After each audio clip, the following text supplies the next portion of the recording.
Số chống chỉ định khác xin xem trên màn hình. Xe lửa. Đúng nha. Rồi.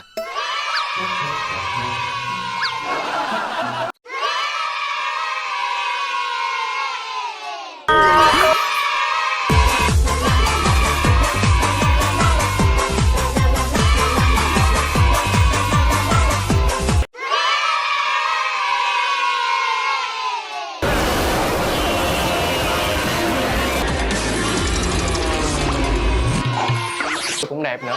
Nhưng mà có lẽ là đây là lần đầu